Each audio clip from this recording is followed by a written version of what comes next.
सबसे पहले आपको पता लगाना होगा कि खाना आपके पेट में पच रहा है या नहीं।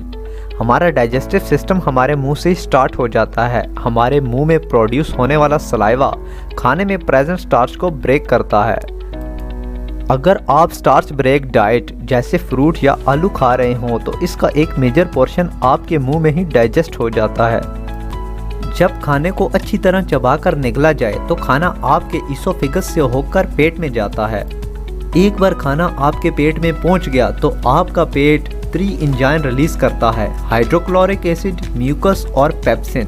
पेप्सिन खाने में मौजूद प्रोटीन का डाइजेस्ट रिमाइंडर सेट करता है, लेकिन पेप्सिन को काम करने के लिए एसिटिक मीडियम की ज़रूरत होती है और ये acetic medium hydrochloric acid provide करता है। अब क्योंकि हाइड्रोक्लोरिक एसिड एक बहुत ही स्ट्रॉन्ग एसिड है जो कि इस पेपर को काट सकता है, इसलिए आपके पेट में म्यूकस रिलीज होता है जो आपके पेट के इनर वॉल को चारों तरफ से घेर लेता है और इसको प्रोटेक्ट करता है। अगर आपके पेट में म्यूकस कम हो जाए या हाइड्रोक्लोरिक एसिड बढ़ जाए तो एसिडिटी बढ़ जाती है और हाइड्रोक्लोरिक की ज़्यादा मिकदार इनर वॉल को नुकसान पहुंचाने लगती है। हाइड्रोक्लोरिक की मिकदार बढ़ने से हमारे पेट में छाले पड़ जाते हैं जिन्हें अल्सर कहा जाता है। जब पेट में ये तीनों एंजाइम आ जाते हैं तब पेट एक चर्निंग एक्टिविटी करने लगता है। वो श्रिंक करता है और फिर एक्सपेंड करता है। इससे पेट के एंजाइम खाने में अच्छी तरह मिल जाते हैं और खाना अच्छी तरह से डाइजेस्ट हो जाता है।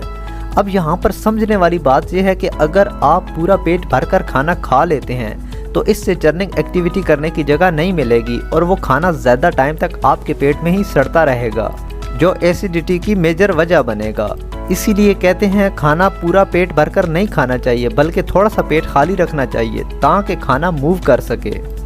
पेट में मौजूद 5 घंटे के बाद आपका खाना वहां से निकलता है और फिर छोटी इंटेस्टाइन में जाता है जहां इसकी मुलाकात बाइल जूस से होती है जो आपके लिवर में प्रोड्यूस होता है। बाइल जूस खाने में मौजूद फैट को डाइजेस्ट करता है।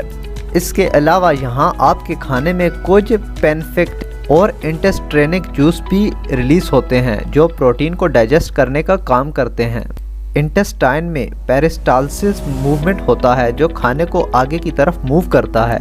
इसीलिए फिजिकल एक्टिविटी बहुत ज़रूरी है। जब आप फिजिकल एक्टिविटी करते हो तो आंतों के लिए पेरिस्टाल्टिक मूवमेंट आसान हो जाती है। रास्ते में आपकी छोटी इंटेस्टाइन की वाल आपके खाने में से न्यूट्रॉन्स को एब्जॉर्ब करके इसको आपके ब्लड सेल तक पहुंचा देती है। जो खाना सही तरह से डाइजेस्ट नहीं हो पाता वो बाकी के मटेरियल के साथ आपकी लार्ज इंटेस्टाइन में चला जाता है और वहां से बाहर चला जाता है। अगर आप इस डाइजेस्ट प्रोसेस को अच्छी तरह समझने में कामयाब हो गए हैं तो आप ये जान गए होंगे कि आपको एसिडिटी क्यों होती है या आपको पेट की बीमारी क्यों लाहक रहती। खाने को अच्छी तरह चबाकर खाएं और थोड़ा पेट खाली जरूर रखें जो आपकी एसिडिटी का एक नेचुरल हल है।